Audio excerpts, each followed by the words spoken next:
So living out of bags and boxes at the minute, waiting to move into my new place. Very excited about that.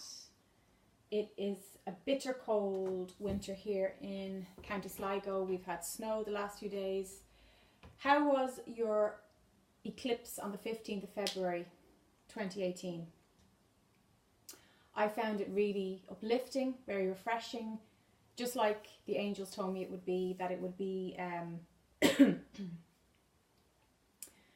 it would be really high energy, high vibrational, emotions and feelings of a very high, clear, neutral or positive nature. And I really felt that. It felt like a time of celebration and breakthrough and seeing the buds blossom. That's really what it felt like for me.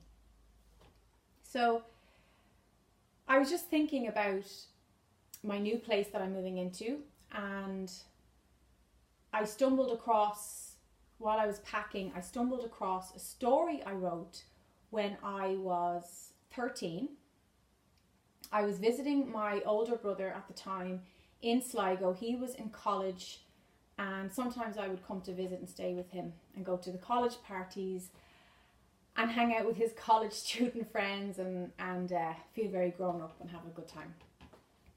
And I remember we did the Knocknarea climb, which is a lovely mountain, and there's Queen Maeve's tomb on the top, and it was all so mythical and beautiful. I remember we went to Fury's pub at one of the, I think it was Saturday evening. We went to the Fury's pub, and there was live music and traditional music and just ceol agus crack, as we say here, music and fun.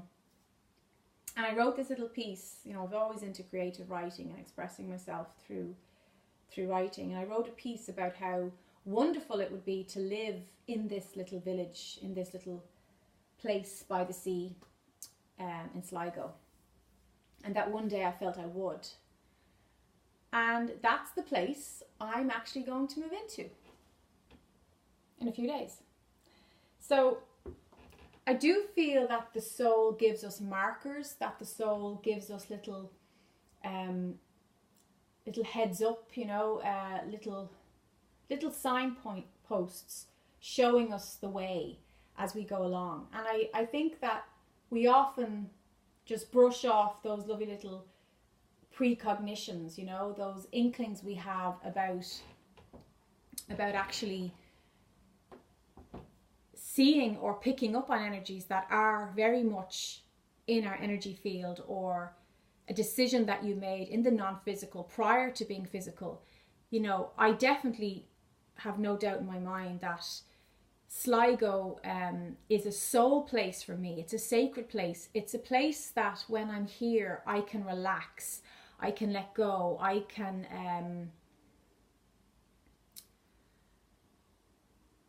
recharge. You know, it's definitely a place of recuperation for me.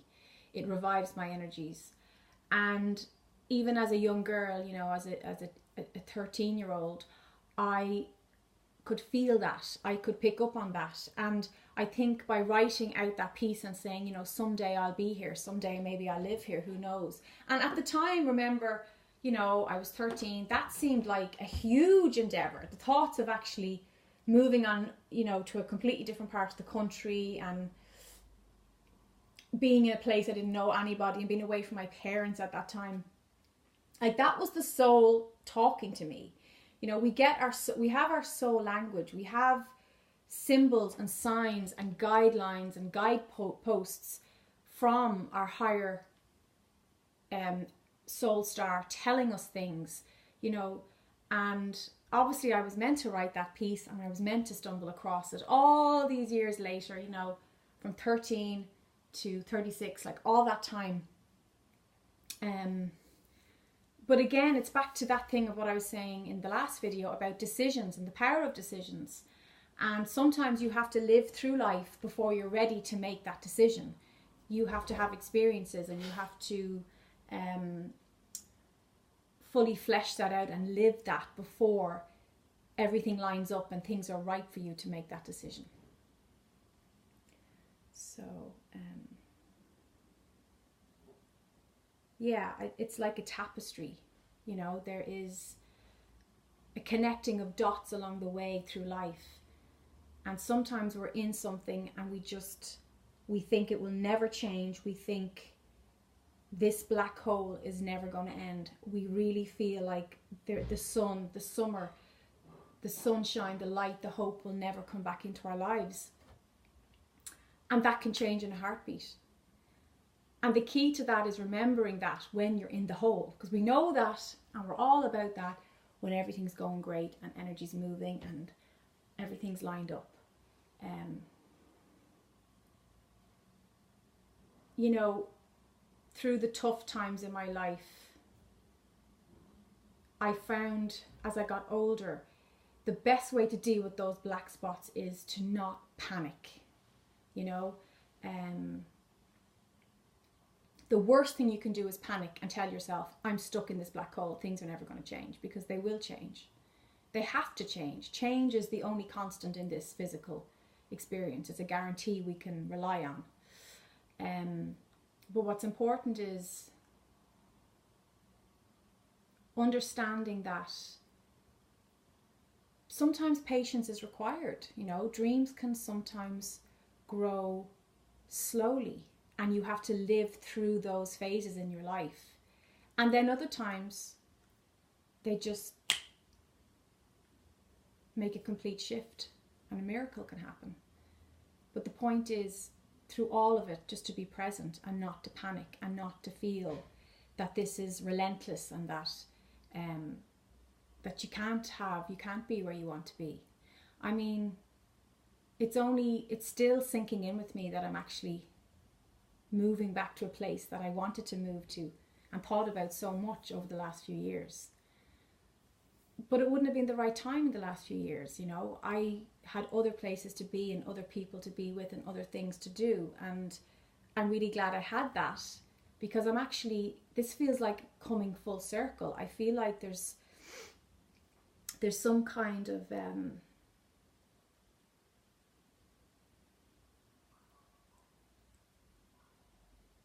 it feels very holistic. It feels like there's a completion in me, and that I'm coming back here, but I'm coming back to the beginning.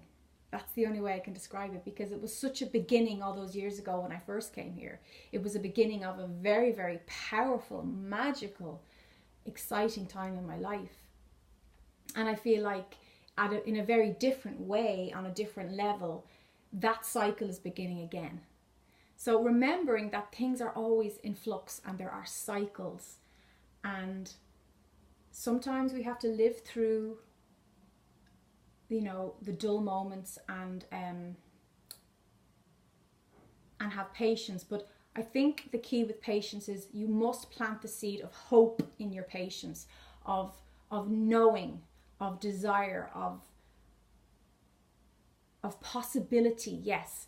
And that's something that, you know, there was some tough times the last few months for me, and I would say every morning when I woke up, anything is possible. Everything is possible. Anything can happen here. Even on my worst days, I would say that. And that opened up my energy. It gave whatever was waiting for me, and the beautiful, powerful experiences that I'm having now, it gave them a chance to have a way in. You have to be open. You have to allow a way in. And you have to be receptive to those energies coming in. So in your patience, if you feel that you have to be patient, that there's just no other way around it, please plant the seed of hope, of light. Remember that the sun, the summer and the sunshine, the spring always come after winter. And that, take comfort in that, you know. Like there was times that I just needed to lie in the bed, you know,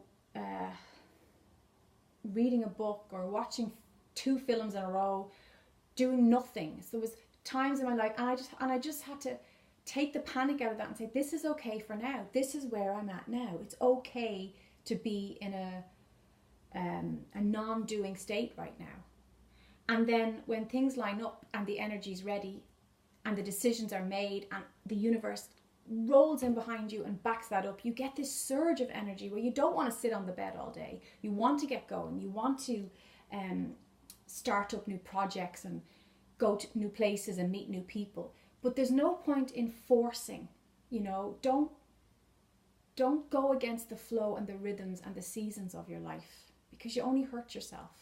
You really do. You only hurt yourself. So it's just that beautiful tapestry, you know, because I'm in my late 30s now, I can actually look back on my life. There's enough time gone by that I can see a rhythm, I can see rhyme, I can see the tapestry, I can see this beautiful map of how everything was leading me to where I needed to be at that time. And when we remember that, we don't have to worry about the future, because we know that we will be where we need to be with whom we need to be at the right time. And that in trusting that and enjoying the unfolding and living through the unfolding, fully living every bit of it. If it's a dark, damp day, just feeling that and knowing that, letting those heavy feelings come up and being present with whatever is coming up, so that when the sun does come out, you can be fully present with that. Because if you take it moment by moment and you're present with it each moment, when the good times do roll in, and they will roll in for you, I promise. Because if I'm saying this after what I've been through, they'll definitely roll in for you too. You know, there's no one is an exception to the universe here. We're all children of the universe. But when they do, we can be fully present with that, and we don't have to bring all that baggage with us, because we were in the moment with that stuff. So it's done. It's ran its course, so that there is a clearing. You know, that's one thing I will say. I always do the work. I always go in and dive into those deep, deep places. You know, like the infinite waters diving deep. You know, I'm a deep diver too. So when you do that, then when there is this beautiful blossoming of spring energy in your life, you're able to be present for it. You're ready for it. You're ready. You're absolutely ready, because you've done your homework. So that's very important too. So yeah, that's one thing I love about getting older. I can just see that fabulous map and tapestry of my life and how it's unfolded, and how everything was synchronistic, even though I didn't always feel it at the time. So if you're having a moment right now and you're not feeling in tune, you're not feeling in alignment, you know, take this message to heart and know that the sun will come up for you again. The sun will rise tomorrow. And just allow yourself to be whatever you need to be right now. Just be that. Because that's what I did. I let the chips fall where they may, and I just allowed myself that space and time to feel all my feelings. And then there was this amazing clearing, you know, there was this readiness, this ripeness, this blossoming in me. And I'm really, really enjoying myself, my life, my connections, my environment. I'm very happy. So, wishing you all bright spring, blossoming energies. Hope the eclipse was kind to you and gentle to you. Please like this video and subscribe, and I'll chat with you soon. Namaste.